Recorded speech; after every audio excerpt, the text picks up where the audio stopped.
मोठी यात्रा म्हणून खंडेरायाच्या माळेगावकडे बघितल्या जाते आणि आपण बघितलं की या महाराष्ट्रामध्ये खुल्या मंचावर लावणी महोत्सव होणारं त्या महाराष्ट्रातलं एकमेव माळेगाव आहे। महाराष्ट्रातले सुप्रसिद्ध असे संच या यात्रेच्या निमित्तानं आपण बोलवतो आणि मायबाप रसिकांची करमणूक करण्याचा त्यांना कुठेतरी एक वेगळा विरंगुळा मिळावा ही भावना गेल्या अनेक वर्षापासून जिल्हा परिषद पंचायत समितीनं राबवलेली आहे आणि त्याचाच एक भाग म्हणून आता लावणी महोत्सव अतिशय उत्साहामध्ये सुरू आहे। महाराष्ट्रातले सुप्रसिद्ध असे संच या ठिकाणी आलेले आहेत आणि मला वाटतं की त्यांचं कलेचं सादरीकरण मोठ्या उत्साहानं या ठिकाणी नागरिक घेत आहेत आणि केवळ एक दोन जिल्ह्यामधूनच नाही तर पूर्ण मराठवाडा, शेजारचं कर्नाटक राज्य असेल, तेलंगणा राज्य असेल, इथून देखील अनेक लोक या यात्रेसाठी येतात। या भागाचा आमदार म्हणून मी इथं येणाऱ्या सर्वांचं मनापासून स्वागत करतो। ही गोष्ट खरी आहे की आपण जर बघितलं की तमाशाचे जे फड आहे म्हणजे लोकनाट्याचे, या महाराष्ट्रात जवळपास 40-45 फड होते पण दुर्दैवाने आता फक्त 9 फड शिल्लक राहिले। मराठी नाटकाला ज्या पद्धतीनं शासन प्रयोगावर अनुदान देते त्याच धर्तीवर त्या तमाशा मंडळालाही अनुदान दिलं पाहिजे, माझी भूमिका आहे।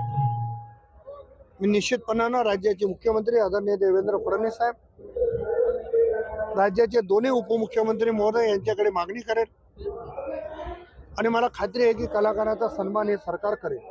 साहेब सीएम डीसीएम येणार होते माळेगाव यात्रेमध्ये, सीएम डीसीएम माळेगाव यात्रेला येणार होतं। नाही, असं आहे की मी माननीय मुख्यमंत्री महोदय आणि दोन्ही उपमुख्यमंत्र्यांना निमंत्रण दिलेलं होतं, परंतु देशाचे माजी पंतप्रधान आदरणीय मनमोहन सिंग साहेबांचं दुःखद निधन झालं आणि ज्यामुळं दुखवटा 7 दिवसाचा जाहीर केला आणि सगळे कार्यक्रम लांबले। कदाचित त्या तारखेमुळं ताळमेळ जमला नसावा, पण येणाऱ्या काळात या यात्रेच्या वैभवासाठी निश्चितपणानं ते मदत करतील अशी मला आशा आहे।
₹20 खिचडी, ₹20, ₹20 खिचडीमध्ये ₹20.